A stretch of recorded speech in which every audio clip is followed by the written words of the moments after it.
Olá, leitores da Bíblia, bem-vindos ao dia 309. Eu sou a Tati Camargo, do Mulheres com Fé, e juntos estamos lendo a Bíblia por completo, com apenas 15 minutos por dia e mais alguns minutos adicionais para um mini estudo bíblico. Hoje eu vou ler para vocês Mateus capítulo 23, Lucas capítulo 20 e capítulo 21. Mas antes, vamos fazer a nossa oração. Senhor Deus, amado Pai, Criador dos céus e da terra, muito obrigado pela Tua graça em nossas vidas, por mais um dia na Tua presença, aprendendo mais de Ti através da Tua palavra. Que possamos entender, Pai, as Tuas palavras na leitura de hoje, que o Teu Espírito Santo nos dê entendimento, compreensão, sabedoria, para que possamos internalizar a Tua palavra em nossos corações e compartilhar com aquelas pessoas que nós nos encontrarmos. Que nós possamos Te amar ainda mais depois da leitura de hoje e as pessoas que o Senhor colocar em nossos caminhos. Obrigada, Pai, por toda a Sua bondade, provisão. Obrigada, Pai, pela Sua fidelidade sobre as nossas vidas. Trabalhe com cada pessoa que está ouvindo esse áudio, em tudo que elas estão passando, Pai. O Senhor conhece a família de cada um, a situação de cada pessoa que está aqui ouvindo, Pai, a Tua palavra. Que o Senhor cure, que o Senhor alcance e transforme e que o Senhor esteja, Pai, dando direção da Tua vontade para todos nós. Em nome de Jesus. Amém. Mateus capítulo 23. Jesus condena a hipocrisia dos fariseus e dos mestres da lei. Então Jesus disse à multidão e aos seus discípulos: os mestres da lei e os fariseus se assentam na cadeira de Moisés. Obedeçam-lhes e façam tudo o que eles lhes dizem, mas não façam o que eles fazem, pois não praticam o que pregam. Eles atam fardos pesados e os colocam sobre os ombros dos homens, mas eles mesmos não estão dispostos a levantar um só dedo para movê-los. Tudo o que fazem é para serem vistos pelos homens. Eles fazem seus filactérios bem largos e as franjas de suas vestes bem longas. Gostam de lugar de honra nos banquetes e dos assentos mais importantes nas sinagogas, de serem saudados nas praças e de serem chamados rabis. Mas vocês não devem ser chamados rabis. Um só é mestre de vocês, e todos vocês são irmãos. A ninguém da terra chamem pai, porque vocês só têm um pai, aquele que está nos céus. Tampouco vocês devem ser chamados chefes, porquanto vocês têm um só chefe, o Cristo. O maior entre vocês deverá ser servo, pois todo aquele que a si mesmo se exaltar será humilhado, e todo aquele que a si mesmo se humilhar será exaltado. Ai de vocês, mestres da lei e fariseus, hipócritas! Vocês fecham o reino dos céus diante dos homens. Vocês mesmos não entram nem deixam entrar aqueles que gostariam de fazê-lo. Ai de vocês, mestres da lei e fariseus, hipócritas! Vocês devoram as casas das viúvas e, para disfarçar, fazem longas orações, por isso serão castigados mais severamente. Ai de vocês, mestres da lei e fariseus hipócritas, porque percorrem terra e mar para fazer um convertido, e quando conseguem, vocês o tomam 2 vezes mais filho do inferno do que vocês. Ai de vocês, guias cegos, pois dizem: se alguém jurar pelo santuário, isto nada significa, mas se alguém jurar pelo ouro do santuário, está obrigado por seu juramento. Cegos insensatos, que é mais importante, o ouro ou o santuário que santifica o ouro? Vocês também dizem: se alguém jurar pelo altar, isto nada significa, mas se alguém jurar pela oferta que está sobre ele, está obrigado por seu juramento. Cegos, que é mais importante, a oferta ou o altar que santifica a oferta? Portanto, aquele que jurar pelo altar, jura por ele e por tudo que está sobre ele. E o que jurar pelo santuário, jura por ele e por aquele que nele habita. E aquele que jurar pelos céus, jura pelo trono de Deus, por aquele que nele se assenta.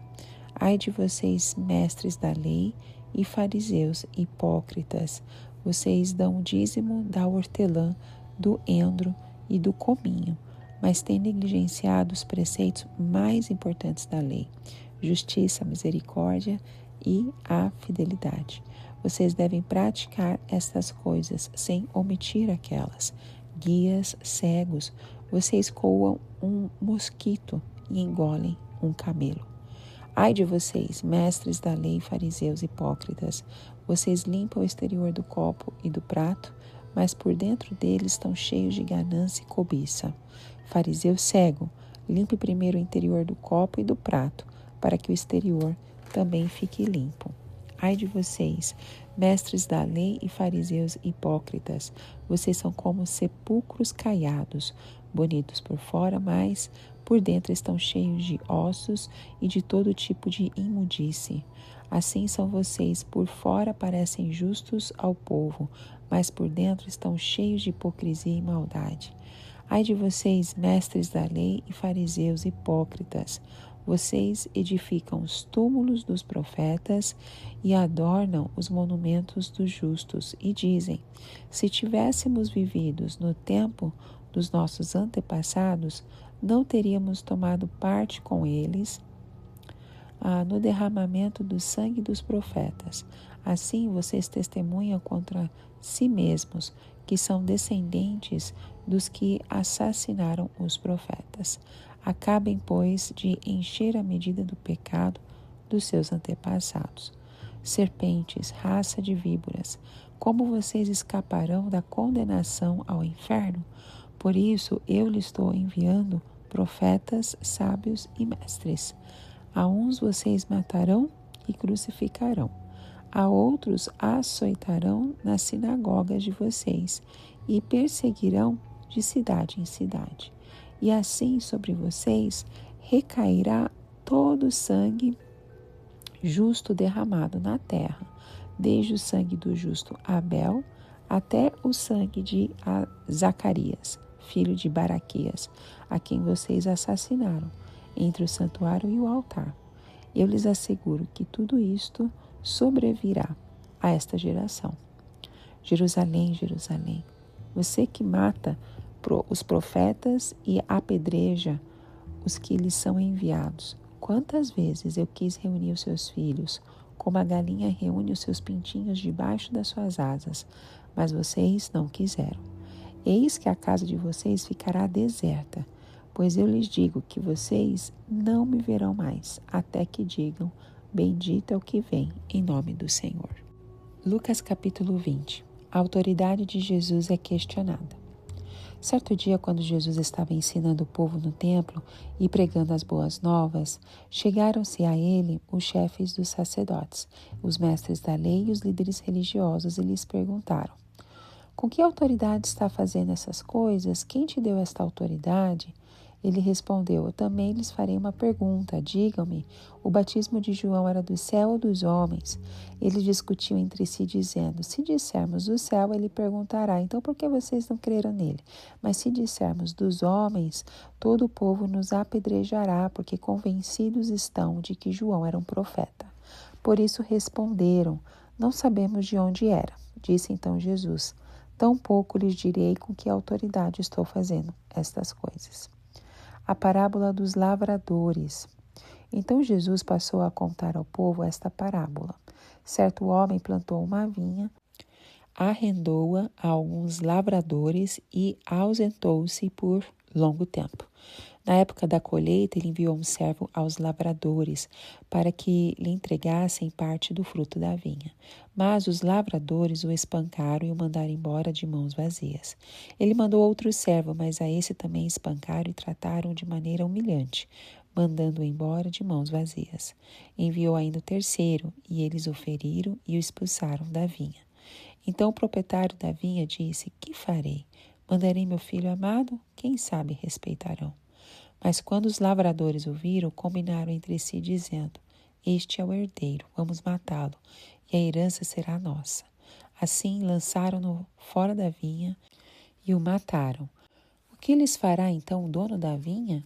Virá, matará aqueles lavradores e dará a vinha a outros. Quando o povo ouviu isso, disse que isso nunca aconteça. Jesus olhou fixamente para eles e perguntou: então qual é o significado do que está escrito? A pedra que os construtores rejeitaram tornou-se a pedra angular. Todo que cair sobre esta pedra será despedaçado, e aquele sobre quem ela cair será reduzido a pó. Os mestres da lei e os chefes dos sacerdotes procuraram uma forma de prendê-lo imediatamente, pois perceberam que era contra eles que ele havia contado esta parábola. Todavia, tinham medo do povo. O pagamento de imposto a César. Pondo-se a vigiá-lo, eles mandaram espiões que se fingiam justos para apanhar Jesus em alguma coisa que ele dissesse, de forma que o pudessem entregar ao poder e à autoridade do governador. Assim os espiões lhe perguntaram: Mestre, sabemos que falas e ensinas o que é correto e que não mostras parcialidade, mas ensina o caminho de Deus conforme a verdade. É certo pagar imposto a César ou não? Ele percebeu a astúcia deles e lhes disse: Mostre-me um denário de quem que é a imagem e a inscrição que há nele. De César, responderam eles. Ele lhes disse: Portanto, deem a César o que é de César e a Deus o que é de Deus. E não conseguiram apanhá-lo em nenhuma palavra diante do povo. Admirados com a sua resposta, ficaram em silêncio. A realidade da ressurreição. Alguns dos saduceus, que dizem que não há ressurreição, aproximaram-se de Jesus com a seguinte questão: Mestre, disseram eles, Moisés nos deixou escrito que se o irmão de um homem morrer e deixar a mulher sem filhos, este deverá casar-se com a viúva e ter filhos para o seu irmão. Havia 7 irmãos. O primeiro casou-se e morreu sem deixar filhos. O segundo e o terceiro, e depois também os outros, casaram-se com ela. E morreram os 7 sucessivamente, sem deixar filhos. Finalmente morreu também a mulher. Na ressurreição, de quem ela será esposa, visto que os 7 foram casados com ela?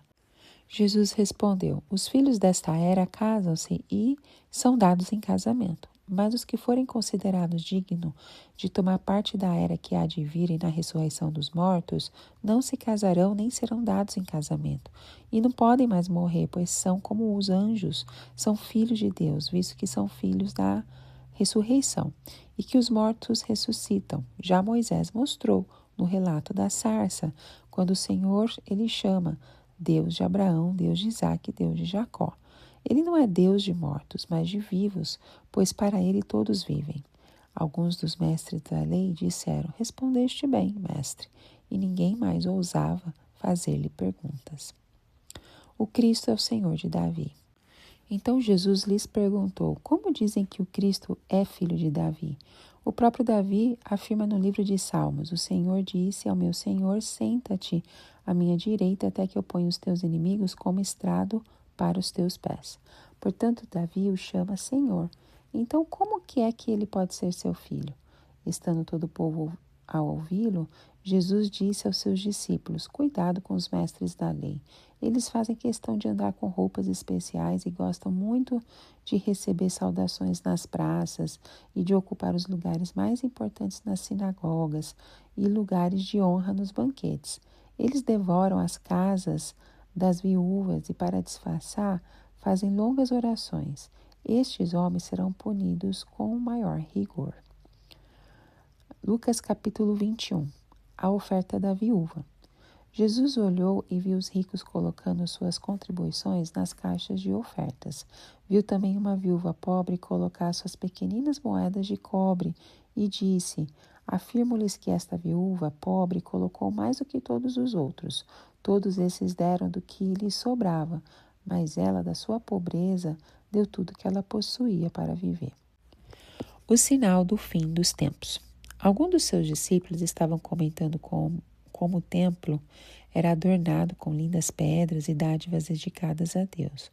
Mas Jesus disse: Disso que vocês estão vendo, dias virão em que não ficará pedra sobre pedra, serão todas derrubadas. Mestre, perguntaram eles, quando acontecerão essas coisas e qual será o sinal de que elas estão prestes a acontecer? Ele respondeu: Cuidado para não serem enganados, pois muitos virão em meu nome dizendo: Sou eu, e o tempo está próximo. Não os sigam. Quando ouvirem falar de guerras e rebeliões, não tenham medo. É necessário que primeiro aconteça essas coisas, mas o fim não virá imediatamente. Então lhes disse: Nação se levantará contra nação e reino contra reino. Haverá grandes terremotos, fomes e pestes em vários lugares, e acontecimentos terríveis e grandes sinais provenientes do céu. Mas antes de tudo isso, prenderão e perseguirão vocês. Então os entregarão às sinagogas e prisões, e vocês serão levados à presença de reis e governadores, tudo por causa do meu nome. Será para vocês uma oportunidade de dar testemunho, mas convençam-se de uma vez de que não devem preocupar-se com o que dirão para se defender, pois eu lhes darei palavras e sabedoria a que nenhum dos seus adversários será capaz de resistir ou contradizer. Vocês serão traídos até por pais, irmãos, parentes e amigos, e eles entregarão alguns de vocês à morte. Todos odiarão vocês por causa do meu nome. Contudo, nenhum fio de cabelo da cabeça de vocês se perderá. É preservando que vocês obterão a vida. Quando virem Jerusalém rodeada de exércitos, vocês saberão que a sua devastação está próxima. Então os que estiverem na Judéia, fujam para os montes. Os que estiverem na cidade, saiam. E os que estiverem no campo, não entrem na cidade. Pois esses são os dias da vingança, em cumprimento de tudo que foi escrito. Como serão terríveis aqueles dias para as grávidas e para as que estiverem amamentando. Haverá grande aflição na terra e ira contra este povo. Cairão pela espada e serão levados como prisioneiros para todas as nações. Jerusalém será pisada pelos gentios, até que os tempos deles se cumpram. Haverá sinais no sol, na lua e nas estrelas. Na terra, as nações estarão em angústia e perplexidade, com o bramido e agitação do mar. Os homens desmaiarão de terror, apreensivos com o que está sobrevindo ao mundo, e os poderes celestes serão abalados. Então se verá o Filho do Homem vindo numa nuvem com poder e grande glória. Quando começarem a acontecer essas coisas, levantem-se e ergam a cabeça, porque estará próxima a redenção de vocês. Ele lhes contou esta parábola. Observe a figueira e todas as árvores. Quando elas brotam, vocês mesmos percebem e sabem que o verão está próximo. Assim também, quando virem essas coisas acontecendo, saiba que o reino de Deus está próximo. Eu lhes asseguro que não passará esta geração até que todas essas coisas aconteçam. Os céus e a terra passarão, mas as minhas palavras jamais passarão. Tenham cuidado para não sobrecarregar o coração de vocês de libertinagem, bebedeira e ansiedades da vida. E aquele dia venha sobre vocês inesperadamente, porque ele virá sobre todos os que vivem na face de toda a terra. Estejam sempre atentos e orem para que vocês possam escapar de tudo o que está para acontecer e estar em pé diante do Filho do Homem. Jesus passava o dia ensinando no templo e, ao entardecer, saía para passar a noite no monte chamado das Oliveiras. Todo o povo ia de manhã cedo ouvi-lo no templo. Amém. Vamos para o nosso mini estudo bíblico. Mateus 23 marca o ápice do confronto entre Jesus e os líderes religiosos de Israel. Após inúmeras discussões e tentativas de armadilhas feitas pelos fariseus e escribas, o mestre agora denuncia publicamente com palavras duras e claras. É um dos discursos mais intensos e reveladores do Evangelho, no qual Jesus expõe a hipocrisia e o legalismo que afastavam o povo de Deus. Nesse capítulo, Jesus faz oráculos de Ai, como os profetas do Antigo Testamento, para denunciar a liderança religiosa e anunciar o juízo iminente. Esse texto é um alerta para qualquer tempo e lugar onde a religiosidade exterior substitui o arrependimento verdadeiro e a comunhão com Deus. A tensão com os fariseus, saduceus e escribas estava no auge. Esses grupos religiosos, especialmente os fariseus, tinham grande influência sobre o povo, mas a sua espiritualidade era em grande parte superficial e centrada em aparência. Os fariseus começaram com um movimento legítimo de zelo pela lei, mas ao longo do tempo eles degeneraram um formalismo vazio e muito orgulho espiritual. O discurso de Jesus contra os fariseus não é apenas um ataque pessoal, mas é um chamado a arrependimento e uma denúncia contra o falso ensino que impediu o povo de conhecer o verdadeiro reino de Deus. Jesus começa falando dos versículos 1 ao 12, falando ao povo e aos discípulos sobre os líderes religiosos.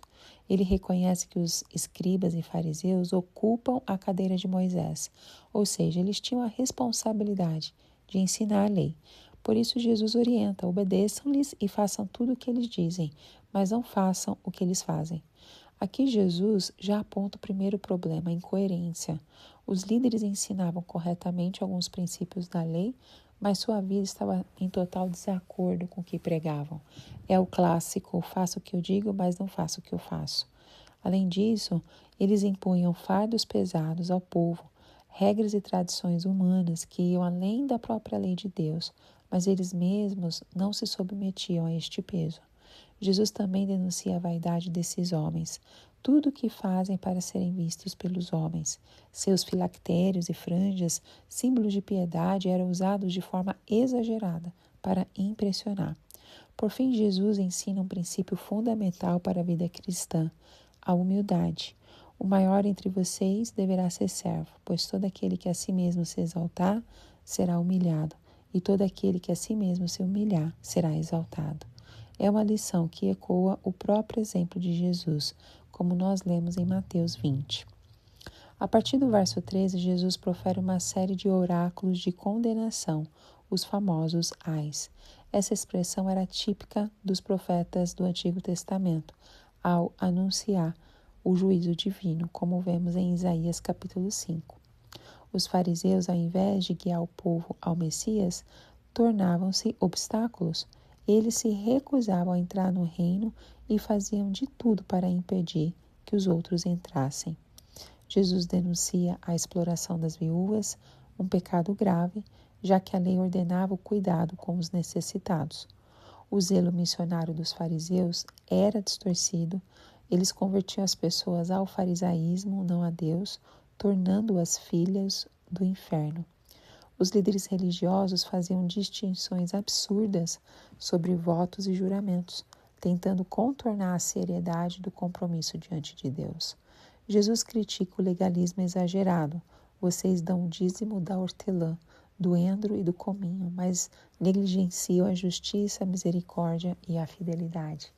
É um alerta contra o foco exagerado em detalhes religiosos, enquanto se ignora o coração da fé. Os fariseus limpavam o exterior do copo, mas por dentro havia ganância. Por fora eram sepulcros caiados, belos, mas cheios de morte. Eles diziam, se tivéssemos vivido no tempo dos nossos antepassados, não teríamos tomado parte com eles no derramamento do sangue dos profetas, mas na prática estavam prestes a rejeitar e matar o maior de todos os enviados de Deus, o próprio Jesus. Os líderes construíam túmulos para os profetas antigos enquanto conspiravam para matar o profeta por excelência. A denúncia de Jesus não é fria ou rancorosa. Ao final, ele revela seu coração amoroso e ferido. Ele chora por Jerusalém, símbolo de todo o povo de Deus que o rejeitava. Jerusalém, Jerusalém, que mata os profetas e apedreja os que lhes são enviados. Quantas vezes eu quis reunir os teus filhos, como a galinha reúne os seus pintinhos debaixo das suas asas, mas vocês não quiseram. Esse é o drama da rejeição do Messias. Deus oferece abrigo, cuidado e salvação, mas o povo insiste em fechar o coração. Como consequência, Jesus profetiza: eis que a casa de vocês ficará deserta. Uma clara referência à destruição do templo e da cidade, cumprida no ano 70 depois de Cristo. Mas há também uma esperança futura. Jesus diz, vocês não me verão desde agora até que digam, bendito é o que vem, em nome do Senhor, apontando para a sua segunda vinda, quando Israel reconhecerá o Messias, conforme leremos ainda em Romanos 11. Bom, Lucas 20 e 21 são narrativas que nós já lemos em outros evangelhos, mas nós vamos passar aqui rapidamente para ficar claro como que Lucas aborda também essas narrativas. Lucas 20 é um dos capítulos mais desafiadores e reveladores do evangelho. Nós ficamos impressionados com a sabedoria e a firmeza de Jesus diante dos ataques religiosos e políticos. É um daqueles momentos em que o confronto entre a autoridade divina e o orgulho humano fica evidente. Aqui Jesus não apenas responde aos líderes judeus, mas também os expõe, revela a hipocrisia deles e aponta o caminho da verdadeira fé. O capítulo 20 se passa durante a Semana da Paixão, em Jerusalém. Jesus já havia entrado triunfalmente na cidade, purificando o templo. Agora ele ensina no templo e enfrenta duramente as oposições das autoridades religiosas. Os principais sacerdotes, os escribas, mestres da lei, os anciãos e os saduceus. O cenário é tenso, carregado de hostilidade e intriga política. O capítulo destaca o conflito entre o reino de Deus, representado por Jesus, e o sistema religioso corrompido. É o embate entre o Messias prometido e os líderes que, em vez de se renderem a Deus, se apegam ao poder e à aparência. Jesus, ao citar as Escrituras e fazer perguntas, ele revela a hipocrisia dos líderes e reafirma sua identidade messiânica. Bom, dos versículos 1 ao 8, nós vamos ver a autoridade de Jesus Cristo e os fariseus, os líderes religiosos perguntavam para Jesus com que autoridade o Senhor está fazendo essas coisas, quem te deu essa autoridade? Aí Jesus, na sua sabedoria, ele responde contra a pergunta, o batismo de João era do céu ou dos homens? E essa pergunta colocou eles contra a parede. Se reconhecesse que João Batista era enviado por Deus, eles teriam que aceitar Jesus como Messias, pois João o havia anunciado. Mas se dissesse que João era apenas um líder humano, o povo se revoltaria, pois via João como um profeta. Então, eles escolheram o caminho da covardia. Disseram, não sabemos. Então, Jesus também se recusa a responder, expondo a hipocrisia deles. Essa tática rabínica de responder com uma contra-pergunta não era apenas um artifício, mas era uma forma de revelar o coração endurecido dos líderes. E então, dos versículos 9 ao 19, tem a parábola dos lavradores maus, que nós já lemos em outros evangelhos. Essa parábola é uma acusação direta contra os líderes religiosos. Deus é o dono da vinha, Israel é a vinha, os servos são os profetas rejeitados e o filho é o próprio Jesus. Depois nós vamos ver sobre o imposto que deve ser pago a César, dos versículos 20 ao 26. É certo pagar imposto a César ou não? Era uma armadilha política. Se eles dissessem que sim, seria acusado de traição à fé judaica. Se dissesse que não, seria denunciado aos romanos como rebelde. E Jesus, com a sua sabedoria divina, pede um denário e pergunta de quem que é a imagem e a inscrição que há nele. Eles respondem, de César. Então Jesus conclui, deem a César o que é de César e a Deus o que é de Deus.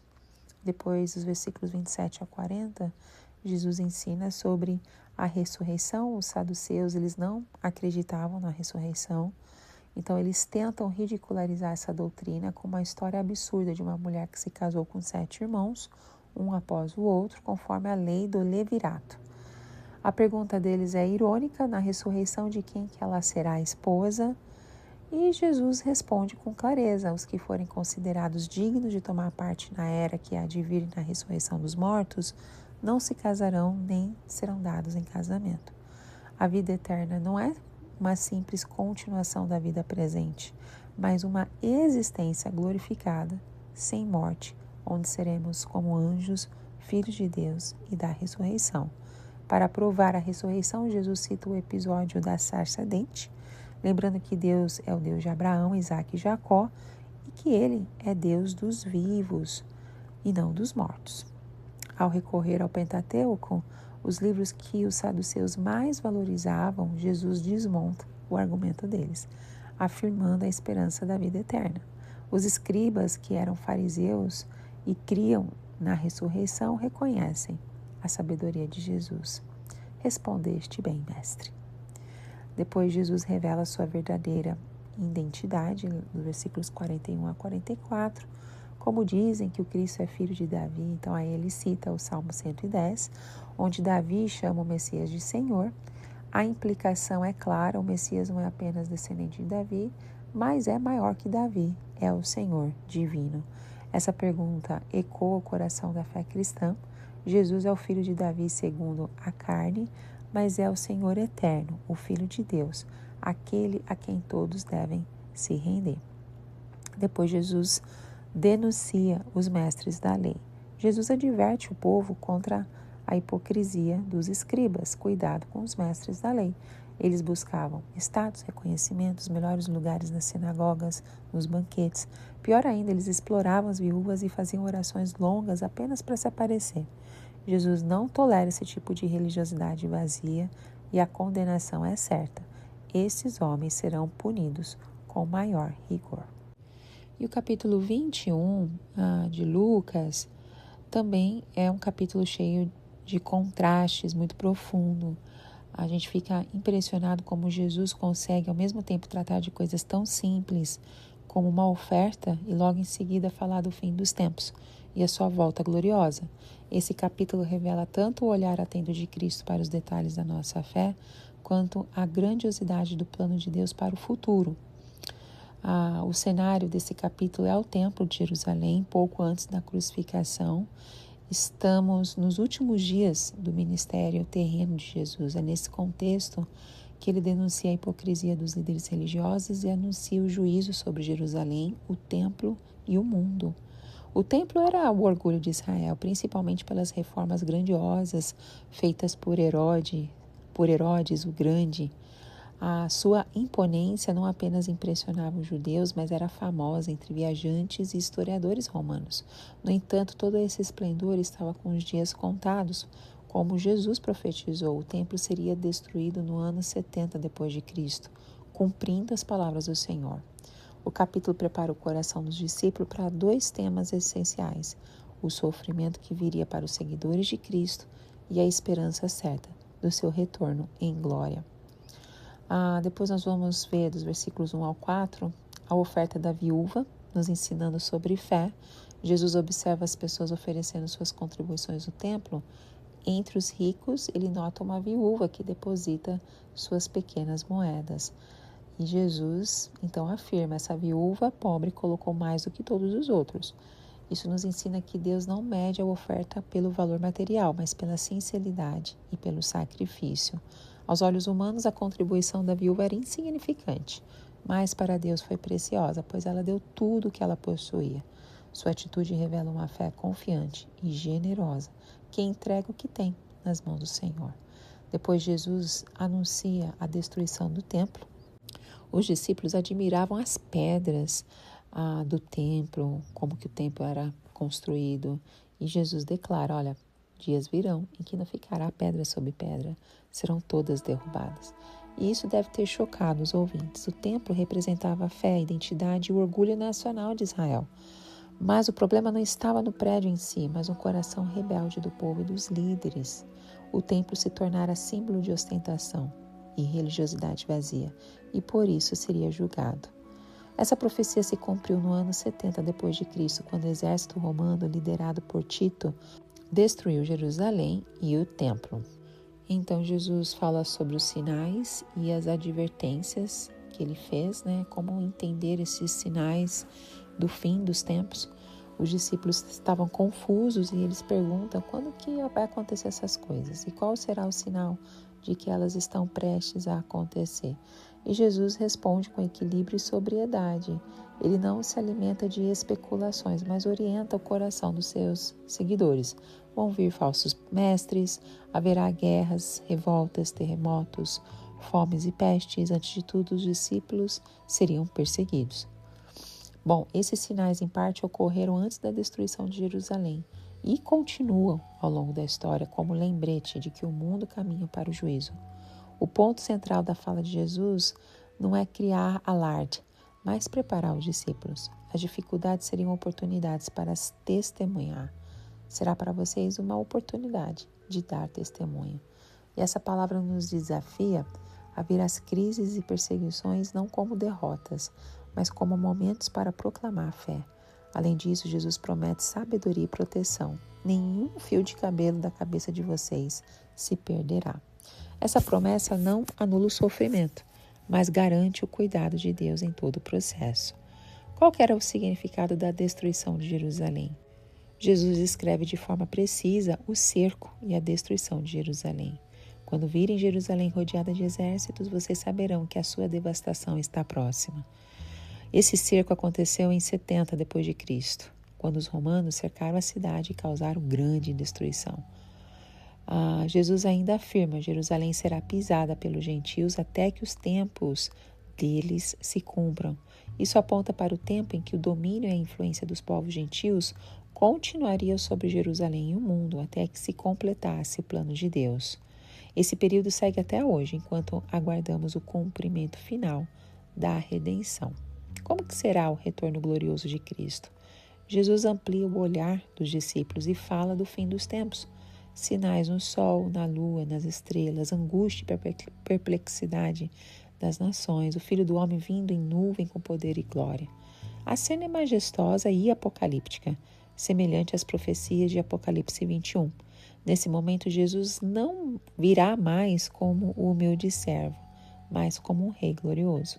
Essa descrição nos traz temor e esperança. Para o mundo será um tempo de medo, mas para os filhos de Deus será um momento de redenção.